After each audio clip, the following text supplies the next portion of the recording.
তখন আপনি এরকম বেরোচ্ছিলেন ছিলেন না, সেটাই তো কথা।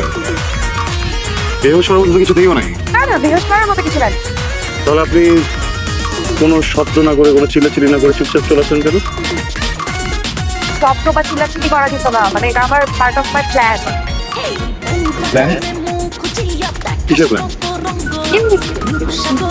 দেখেন তো এটা বন্ধ, এদিকে পড়তে বন্ধ।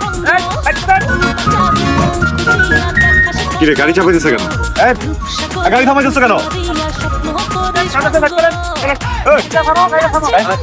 চাপাই দিচ্ছে কেন জিজ্ঞেস করতো? কি হয়েছে মামা? আমাকে কথা বলতে দেবেন, কেউ কথা বলবেন না।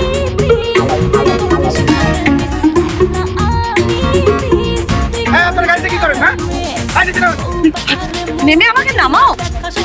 পানি বেশি। এই ওদের নামাই নিয়ে আসো, তাদের নামাই নিয়ে আসো। ঠিক আছে। আসসালামু আলাইকুম। আসসালামু আলাইকুম। জসিম ভাইয়া, জি বলুন। ওয়ালাইকুম আসসালাম। এত রাতে আপনারা কোথায় যাচ্ছেন? আমি কথা বলছি না। হয়েছে কি জসিম ভাইয়া, আমরা সবে মাত্র বিয়ে করেছি, আর উনি হচ্ছে আমার হাজবেন্ড। আর এই যে সাথে আমার আমার উকিল বাবা, মানে আমাদের সাথে আমাদের ইচ্ছা ছিল একটা ফ্যান্সি বিয়ে করবো, সবাই তো নর্মালি বিয়ে করে। আমি ওকে বললাম যে যান একটা পিক আপ ভাড়া করো, আমরা একটু সুন্দর মতো ফ্যান্সি ড্রেসে করে যাই, আমি এরকম করে পুতুলের মতো সাজবো, তুমি এরকম করে। আচ্ছা সবই তো বুঝলাম, উকিল বাবা আছে, সাক্ষী আছে, কিন্তু বাবা মা কোথায় আপনাদের? ও বাবা মা? আরে আবার কথা বলছে মাঝখান দিয়ে ছেলেটা। চুপ। জসিম ভাইয়া, হয়েছে কি, আসলে আমি এতিম, আমার বাবা মা কেউ নেই। সেই মামা যে আমারও, ও এতিম, ওরও বাবা মা কেউ নেই। এই জন্য জান, তোমার বাবা মা কেউ আছে? জসিম ভাই, ওর বাবা আমার চোখের সামনে মারা গেছে। আমি ওর বাবা। আচ্ছা বিয়ে করছেন, ভালো কথা, সাবধানে থাকবেন। কি বিয়ে করতে ভালো কথা না? আচ্ছা আপনার বাবা দিনে কোথায় জব করে? জসিম ভাই, আমাকে কি এত গাধা মনে হয়? আমি বললাম আমি এতিম, আমার হাজবেন্ড এতিম, তারপর আপনি আমাকে জিজ্ঞেস করছেন যে আমার বাবা কি করে, যাতে করে আমি খুশ করে বলে দিই ও আমার বাবা তো অমুক কোম্পানির চেয়ারম্যান।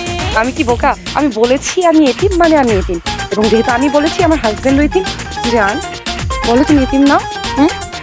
ও ও যা বলতেছে ঠিক বলতেছে। আচ্ছা আমি আসলে এটা মিন করি নাই। আচ্ছা বিয়ে করছেন ভালো কথা, ঘুরবেন, কিন্তু পিক আপে কেন, একটা গাড়ি রিজার্ভ করেন, রিসোর্টে যান, মজা করেন।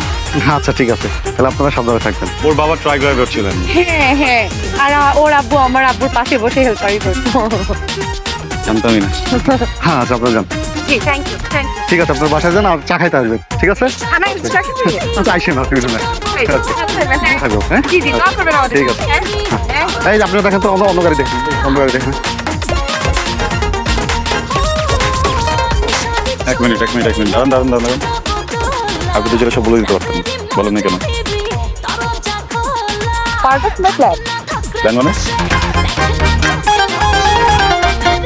কিছু না, চলেন হেল্প মি।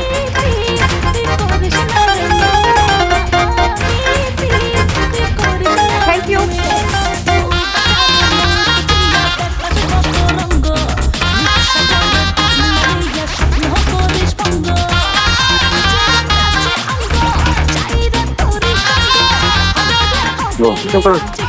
আমরা এখানে কেন? কাজী অফিস, বিয়ে করব। বিয়ের প্ল্যান কবে ছিল? প্ল্যান ছিল মানে? কি আশ্চর্য, বিয়ের প্ল্যান তো ছিল না। আপনাদেরকে তো এমনি টাকা ছিল না, আমার ছিল। আমি গত রাতে প্ল্যান করছিলাম বিয়ে করবো।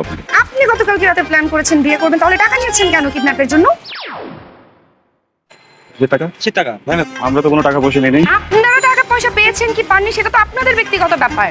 আমাকে তো বলা হয়েছে যে আপনারা টাকা পেয়েছেন। কে বলেছে? আরে আমার বয়ফ্রেন্ড বলেছে। আপনার বয়ফ্রেন্ড কেন বলবে আপনাকে টাকা পেয়েছেন? কি আশ্চর্য, আমার বাবা আমাকে জোর করে আরেক জায়গায় দিয়ে দিচ্ছে। হ্যাঁ, বয়ফ্রেন্ড আর আমি মিলে কত সুন্দর করে প্ল্যান করলাম, ও আপনাদেরকে হায়ার করলো, তারপরে পাঠালো আমাকে সুন্দর মতো উঠিয়ে নিয়ে আসবেন, তারপর আমি চলে যাবো। আপনি বলতেছেন এখন বিয়ে করবেন?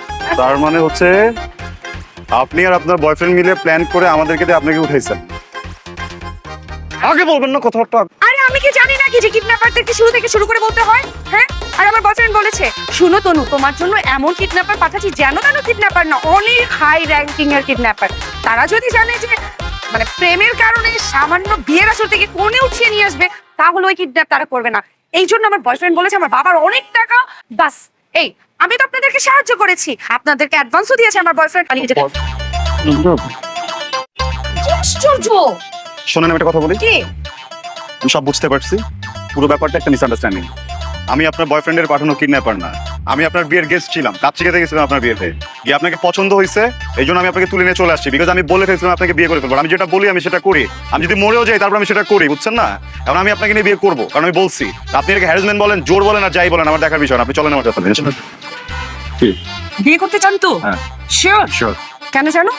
বলে ফেলছি, ও জাস্ট বলে দিয়েছেন, এই কারণে আমাকে বিয়ে করবেন? মরে গেলেও করবো এটা। কারণ আপনি বলে দিয়েছেন।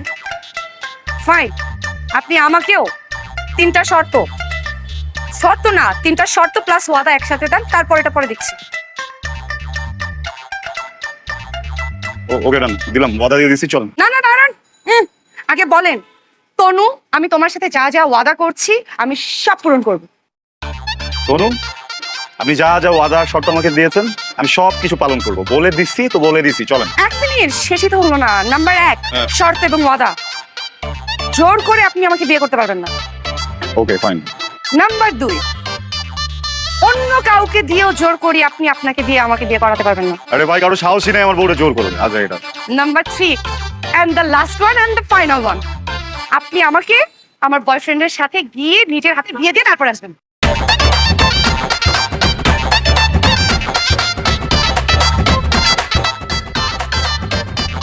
ধর, মাইনা মাইনা মাইনা কিছু কথা ধর, চলেন তুই যা। আপনি নিজের মুখে ওয়াদা করেছেন। না, আমি তো এই কথা মুখেই বলি। আরে সবাই সাক্ষী, আপনি একটা ওয়াদা বরখেলাপকারী হয়ে যাবেন যদি আপনি ওয়াদা না রাখেন। জাহান্নামের আগুনে পড়বেন আপনি। আপনি কিন্তু বলে ফেলছেন।